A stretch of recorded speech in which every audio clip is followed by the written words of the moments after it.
We are 48 schools across 14 cities, but together we are one Shawnee mission, and we are all in. Welcome back, everyone. Welcome back to Shawnee Mission Mic'd Up. I am your host, Mike Schumacher, the superintendent of the Shawnee Mission School District. Yeah, great to be with you. Brittany Gonzer, Director of Professional Learning, and we've got some special guests here with us today. Yeah. We do. This is episode 6 for us. Yeah. Getting to be old hat. We're getting to be experts. I know. Kind of hard to believe at this point, but yeah, we're getting there. Thanks for sticking with us, everybody. That's right. So last time we were outside, it was wonderful, beautiful weather. Perfect. Couldn't have had a better day. Yeah, so just a recap of that last one, we featured middle school football. We're at a middle school football game, but we also talked a little bit about a lot of middle school activities and other activities in the district. All kinds of things. I learned a few things along the way, too, that episode. Yeah, we got to hear from a lot of great voices and hear things going on at the middle school level, but, man, that was just a fun time. Glad we got to be there. It was, and as a reminder, if people weren't out there, that Indian Hills did win that game. Yes. 33-20. And so season is amazing. Kids are having a great time. Just what a great addition to the experiences that our kids are being offered in Shawnee Mission. Yeah, it was so cool to hear how the impact on the football field is playing out in the classroom and the building and just the culture of our community too. That was definitely a highlight for me, was hearing that from our building administrators and teachers, just how they're seeing that impact in their classroom. That was awesome. I agree. And so we always talk about those, highlights from the last episode. And so that one was yours? That was a huge one for me, yeah. Yeah, for me, it was just the comments about all of the different ways that our kids are staying engaged. And it wasn't just football, right? Very true. We have all kinds of offerings, art, music, other sports and activities, just some great things, again, happening in our middle schools and all across the district, and this is just one kind of highlight and a new one. Yeah, and Eric had mentioned all kinds of cool clubs that were going on. I was like, man, I would have loved to have done something like that. What a great opportunity to get involved for everybody. Yeah. And just a note, we misspoke, at least, I don't know if it was the last one or the one before. I had the impression that this was the first that we were bringing back middle school football, and that's not accurate. We've never had it in Shawnee Mission. Yeah, I didn't realize that either. Yeah, that was news to me too. So there were some maybe YMC clubs or something that were loosely associated with the middle schools, but to be completely tied to Shawnee Mission, this was brand new. And so again, just a testament to Dr. Hubbard and that team that got that approved last year. Yeah, and again, I think that just really highlights what a tremendous lift this was, how many people it took.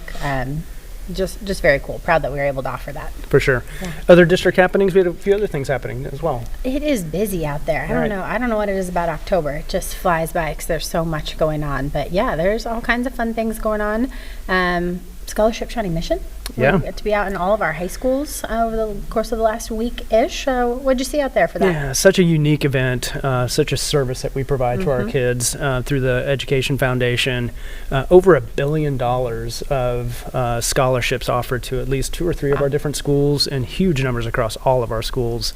I mean, what a great service, again, that we provide our kids, and just opens up those doors and possibilities that they may not even be aware of if not for that service. Yeah, and to make our families aware of those opportunities as well. I had no idea. So I think the foundation's done such a nice job of highlighting that. Yeah, just numbers I can't even quite comprehend when you see those big banners that look so cool. You're like, wow, that's for this one school. That's right. Amazing. Real dollars. Right? Real dollars out there. Of course, homecoming season. All 5 of our high schools celebrated homecomings. I was able to participate in 4 out of the 5. Dr. Stubblefield filled in for me on one of those. We were double booked, but great fun out there too. Yeah. Did you get to observe some fun parades? I love the parades. Oh, it's great. So great. To me, it's so cool that in a metro area like ours, we still have those parades. Yes. Not everyone does that. And the last one I was at was at South, and it was huge and great turnout. Our high school principals were really trying to engage with our elementary kids too, make sure that they're there. So just a really unique thing for us. And then, did you attend the foundation breakfast? Of course, wouldn't miss it. Yeah. Always a highlight of the year. It's just such a good reminder of, all the things that we all do and how they all come together. Just, I don't know, you leave there just feeling ready to tackle anything. So awesome. We kind of did a version of the podcast there. Yes, that was wonderful. What do you think about Coop and Viv? I think Coop and Viv are, in training. If we ever have a sick day or we need somebody to fill in, they are more than ready. If we need some additional co-hosts, It was They were a little scary how good they were. And I was so intimidated on stage with them. I was like, oh my gosh, this is amazing. So I agree. Maybe we take a week off and just throw it to them. So Yeah, see what happens. Right. So without further ado, we got two amazing guests with us. Let's start by letting you guys introduce yourself. So my name is Grace Liss. I'm the Director of Food Service for Shawnee Mission School District. And I've been here for 3 years. I'm happy to do what is a passion of mine, serving kids. Love it. Love it. And another guest? Yes, I'm Sarah Carrigan. I am the kitchen manager at Rising Star Elementary. I've actually been with Shawnee Mission School District much longer than that, starting in 1986 as a pre-kindergartner at Rose Hill Elementary. Oh, I love that. So awesome. So yep, I went through all that. Indian Woods, I graduated from Shawnee Mission South.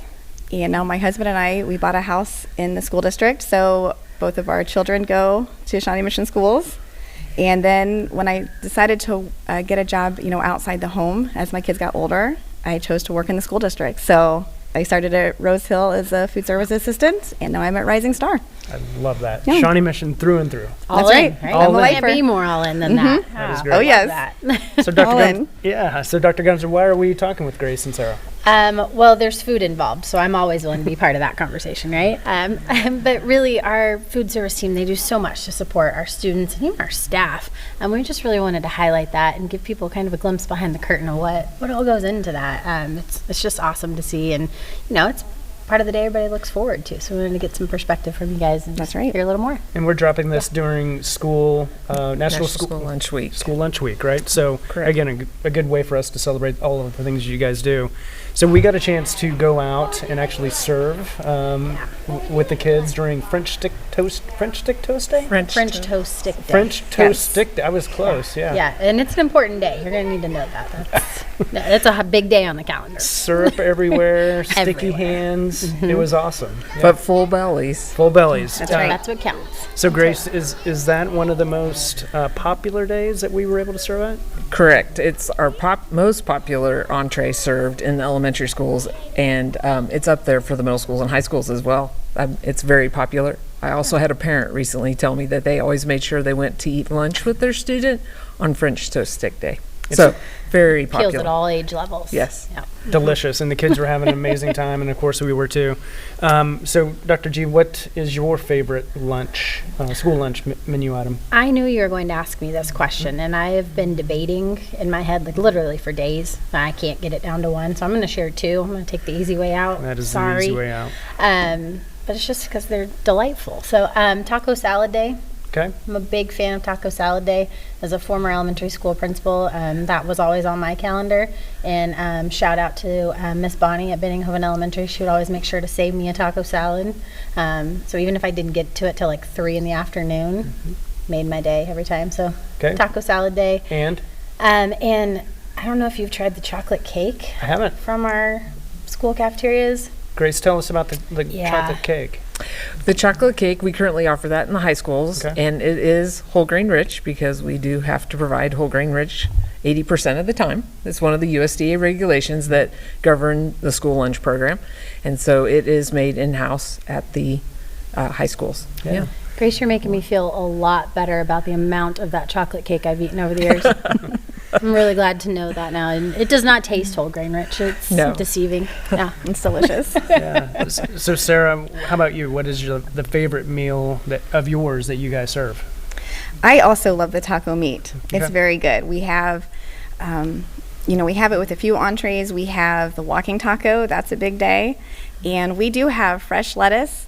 We cut our own lettuce. So on those taco days, we like to shred it. And it's just so fresh. And we have salsa. We have a chunky salsa that we give the kids. And it really is my favorite day. That's terrific. Yeah. Well, let's stay with you a little bit. So, you mentioned that you're all in for Shawnee Mission. Yes, and sir. You chose to work outside the home, and you chose to work in the food service area.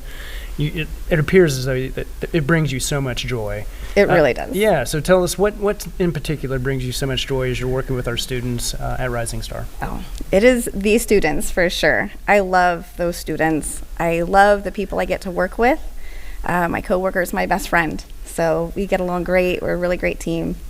When I first got this job, I chose it because for me it was the perfect mom job. Right. And it was the schedule that appealed to me, and to have the same schedule as my kids in the district. So we have the same days off. And I've got to tell you, the very best is snow days. Snow days is the best. So Popular topic this week. Huh? It is a yeah, popular topic. if kids aren't in school, we're not there to feed them. So their snow day is our snow day. Okay. And that is my favorite, I is gotcha. to stay home with my kids. Okay. Well, I'm not sure how much we're going to be able to help you out with snow days this year, but we'll see how that goes. No pressure, Dr. Yeah. Schumacher. Okay. So Grace, I mean, you're responsible for everything in the food service area, but maybe you'd stick with the hiring and how you attract people to your team. What are some of the ways that you sell your team and the benefits of working on your team? Well, I think Sarah has the best phrase for it. It's great for moms. Like, it's a mom-friendly job. It's why I did it. I knew I could do a food service job Monday through Friday by doing school food service. So we don't work weekends. We don't work evenings. It's Monday through Friday. And that's, if you want to work in the food industry, you can't get that anywhere else than school food service. The other thing is that as school food service, we see almost every student every day. Right. Because they come through our line, and we all know that we connect with each other via food. And so we get to connect with those students with food every day. And we get to say hi, they know you. This year I went out to celebrate an employee who'd been with us 20 years, and I calculated the number of meals she'd served over the course of 20 years. It's a lot. I don't remember the number, but it's a lot. And then she proceeded to tell me that she has kids come up to her all the time out and about and say, "Oh, you worked at North. You're the lunch lady from North." You know, and sometimes we're hard to recognize outside of the cafeteria because we let our hair down and they're not in hairnets. And so for them to recognize us without our hairnets on means a lot to us. And so, yes, we connect every day with kids, and that's what makes this job so great. And so that's what I use and tell people when we're hiring. If you want to impact children every day, this is the job for I you. love that. Perfect. Yeah, very cool. Well, Grace, maybe you can give us some more insights. There's so much that people don't know that happens behind the scenes. So can you give us some information about, how many food service employees do we have? How many sites do we serve meals at? Can you tell us a little bit more about that? Yes. So I like to tell people that we are a school district, but essentially I'm a restaurant chain with 47 locations. They just happen to be in schools. And so 47 production kitchens. So that means we produce the food in the kitchens in the schools. It's not made elsewhere and shipped in. That's sometimes a question I get. Mm-hmm. So we have production kitchens, and then we have a staff of about 180 between the schools and then my office that takes care of everything food service for the district. It's a lot of hands. Wow. That's wow. And Sarah, maybe a lot of this falls on Grace and her team at the district level, but take us through the menu prep how that process takes place, and maybe how you communicate that out to the school. Well, Sarah was part of our manager focus group. Okay. Mm-hmm. And she provided feedback on the menu. She was very valuable. She gave us lots of ideas. And so that's how she plays into the menu planning process for the district. So you could speak to that, being on that focus group. Thank you. That was really special. And there was maybe 6 managers from the district that met a few times and discussed what we would like to serve and prepare, what we thought would be doable, and what the kids wanted. So we talked to a lot of kids. They wanted soft tacos, and now we get to do soft tacos. We know that they love the breakfast for lunch. And so we already had the French toast sticks. We already had chicken and waffles, which at my school is our biggest day. But now we've added on mini pancakes and sausage links. And that is now our 3rd biggest day. So for us at Rising Star, it's the breakfast for lunch. So we took exact things that kids said they wanted, and we made it happen. Yeah. That is correct. And we're having a lot of fun with this, and that's great, and it is a lot of fun. But one of the things I always say, you guys heard me say this, that everything we do in a school district ought to lead back to student achievement, right? And so I think this is a kind of a layup answer, but how do you guys think that you improve student achievement or lead to student achievement, either one of you? Well, my answer to that is none of us learn if we're hungry. Snickers came up with that phrase, hangry. Yeah. Right? That's real. It is real. That's real. And so kids learn better when they are full, or at least have some food in their bellies for energy, right? We all need energy And so that's how we play an important part. Plus, I still say lunch is a social part. And so we need that social connection with each other. And so that helps them learn too, I think. We also give them a break from learning. Right. Yes. They get their lunch break and helps them re-energize and start for the afternoon. It does. Yeah. And they also come through our lines, and I'm very pleased to know that we teach them manners. That's a really big thing. They learn how to stay in line. They learn how to, they do say please and thank you. They are polite to each other and to us, and it's really fun to think that that's a lesson that we're teaching them as they come through. The newest little kindergartners and pre-K, these are children that were born in the pandemic and have really been isolated, and now they're coming through, and I feel like they haven't been out in public spaces a lot, and now this is their chance to come through, and they're learning how to interact with adults and come through the line, and it's really special to teach that. I'm seeing your face beaming. So I'm guessing you're also building incredible relationships with these young kids too. Absolutely.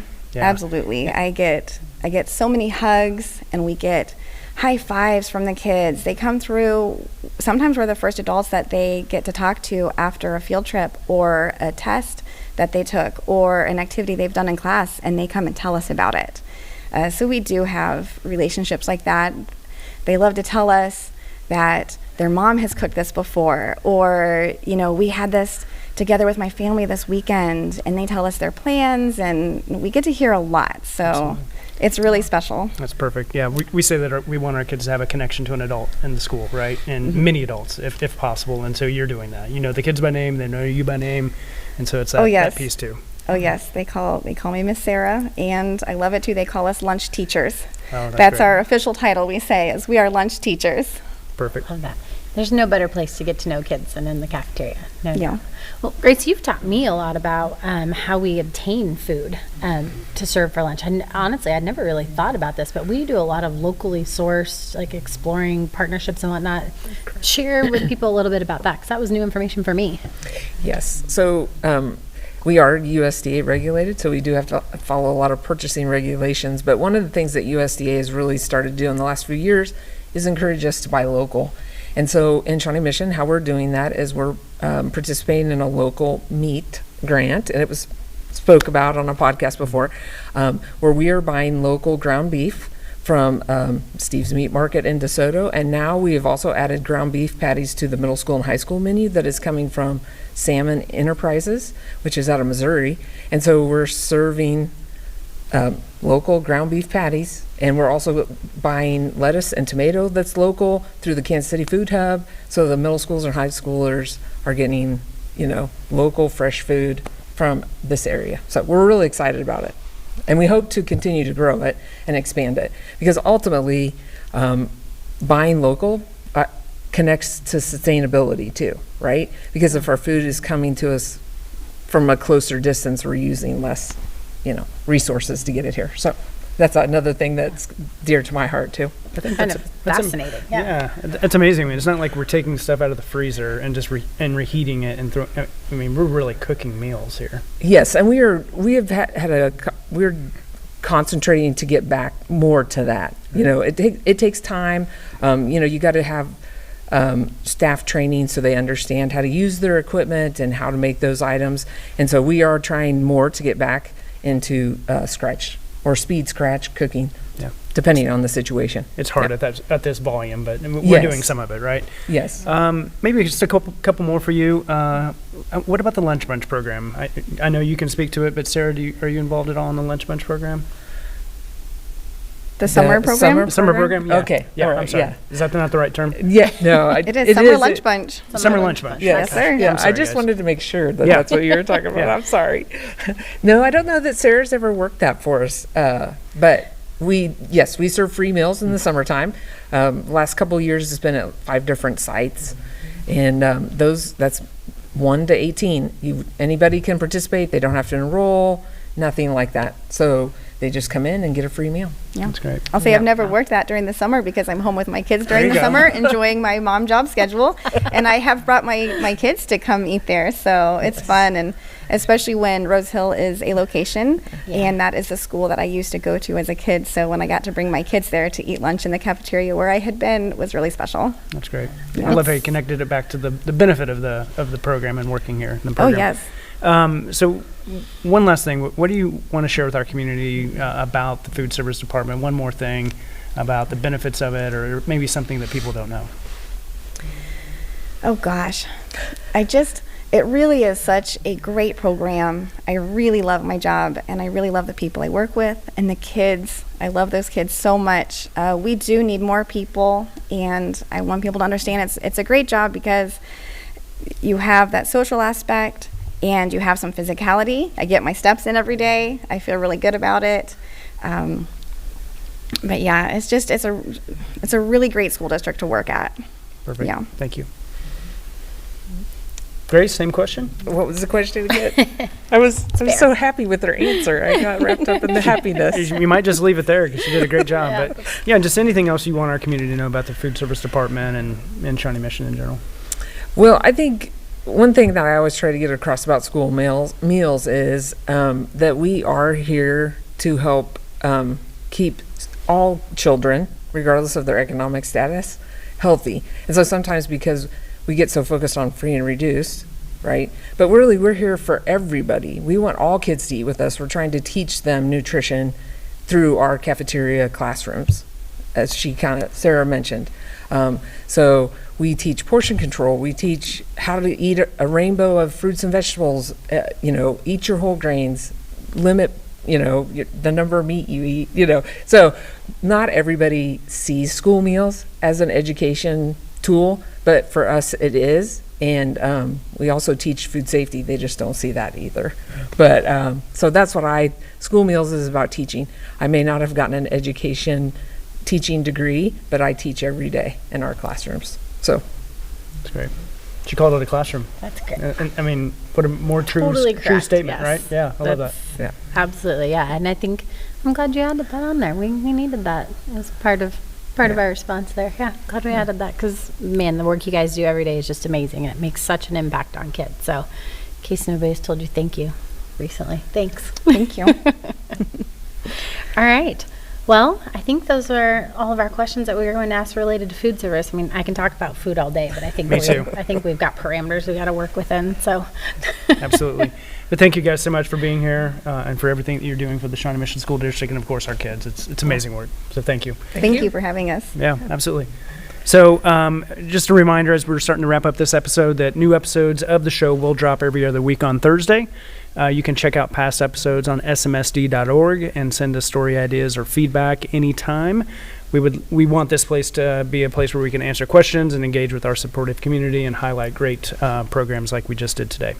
Yeah, and we've got something fun coming up next. Something new, actually. You want to share a little bit more with us about the next episode, Dr. Schumacher? Yeah, a little more serious. We've been battling, like all school districts, chronic absenteeism really since the pandemic. But again, Shawnee Mission is not unique with this. We are battling this with our students. Dr. Hubbard and Dr. Higgins addressed it last year. Mm-hmm. But since then, we've added some attendance specialists across our district. And we want to highlight the work that they're doing on that battle towards combating chronic absenteeism. So we're going to talk with Dr. Ziegler and then one of those attendance specialists. It's going to be really informative. Yeah, I've gotten to know some of those individuals, and man, they're just doing amazing work just right out the gate. So I'm looking forward to that. Very All right. Of course, we've got to thank several people before we leave. So McKenna Campbell, our music tech student at Shawnee Mission East, thank you for the music that you provided us. Always amazes us. And of course, our communications team as well for making this podcast happen. Let's look at our featured photo for the week. This is cool. Pretty amazing. This is something just completely unique that I can't believe that these kids got this opportunity. So our SMSD communications team posted this. Rebecca Donahue, Indian Woods choir teacher, had the opportunity to take her kids to the Foreigner concert. I think it was Sandstone. It will forever be Sandstone to me. Was it Sandstone? I don't know. Okay. Anyway, yes, they were on stage with Foreigner, and so we're showing the post now. And you ready to do a few bars? Nailed it. They nailed it. I don't know that we can do it justice to what they did, but I'm willing to try. I want to know what love is. I Want you to show me. No, Grace? No, Okay. we'll let you. Okay. All right. Well, listen, All right, the so kids did it a lot better anyway. Sing along with them. That's right. So a really cool thing that Rebecca was able to expose her kids to. Really awesome. So thanks to her and thanks to Foreigner, I guess. Yeah, this is awesome. They had me jamming out. I was all about it. Yeah, very good. All right, so that wraps up episode 6. Thanks again for tuning in. Remember, we are one Shawnee mission, and we are all in.